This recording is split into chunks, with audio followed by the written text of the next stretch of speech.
Welcome to the Drexel University Library's Cochrane Library tutorial.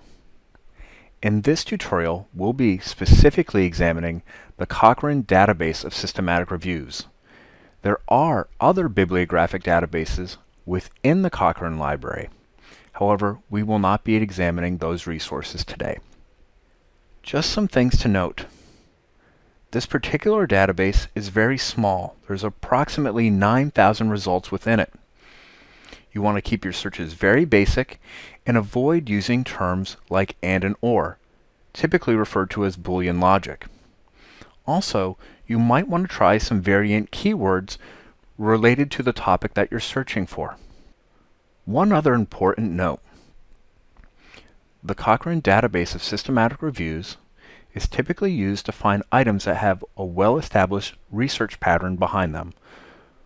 In many cases, these items have a number of randomized controlled trials that have been written about. If the topic you're searching for is just newly emerging, there's a good chance you won't find a result in the Cochrane database of systematic reviews. Some reviews will include a meta-analytics section. In those sections, a statistician will compare various randomized controlled trials against each other. That can be very useful information. Alright, let's move on to today's topic. We're going to look for information related to a male adult patient that's 68 years old, and we're looking at aerobic exercise as an intervention to improve quality of life and decrease hospital readmissions related to systolic heart failure. I'm going to use the search box in the upper right to see if I can locate a related systematic review. So I'm going to enter the terms heart disease and exercise. I'll now click the search icon located on the right, and at this point I've found 53 results from the Cochrane database of systematic reviews. Now, if you conduct a search, please make sure to check that you are in the Cochrane Reviews database. That can also be confirmed by looking at the blue heading towards the top of the screen. If your search doesn't locate a Cochrane review, it will skip down to the next database within the Cochrane library. Alright, let's examine our results. And actually this first item looks rather good. So I'm going to click on this blue link. This will enter an HTML type summary. And what I would suggest is scroll down the page until you find the plain language summary. Okay, we've located the plain language summary, and this looks quite promising. We're seeing that there are 33 RCTs, and in fact, much of this information relates to hospital readmission and quality of life. So this is something I would like to examine further. At this point, I typically suggest scrolling back to the top of the screen, and then you can open the PDF. The full systematic review in PDF format has now loaded.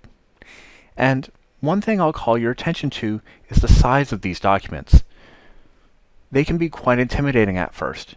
This is 125 pages long. However, it won't be that bad in terms of reading. Usually you're dealing with about 8 to 12 pages of reading, but there's many appendices and tables associated with these systematic reviews. So how do you want to go about scanning this? What I would suggest is scroll down until you see the table of contents. This will give you a few sections to note.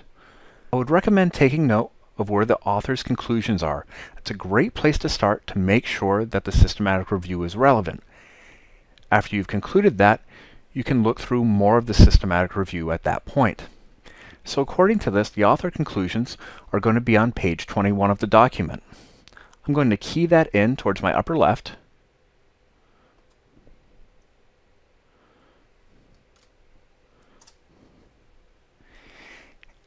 And what you might notice here is that we're not seeing the conclusions just yet. Please notice that the page numbers are usually just a little different than the numbers within the document itself. I've typed in page 21. However, if I scroll down, we can see the page number of the PDF here is actually page 19, so we'll just have to scroll a little further. From here we see that the author's conclusions are noted, and there's a section for implications for practice, as well as a section for implications for research. Along with this, our references are included right here. You'll see a section with references to studies included in the review, as well as a section noting references that were excluded from the review. This inclusion criteria will be noted in the methodology section, and that's really helpful to look at as well. Naturally, you'll want to go back up and read more of the review to see if this is appropriate, and also to learn more about the topic. This concludes the examination of the Cochrane Database of Systematic Reviews. Thank you.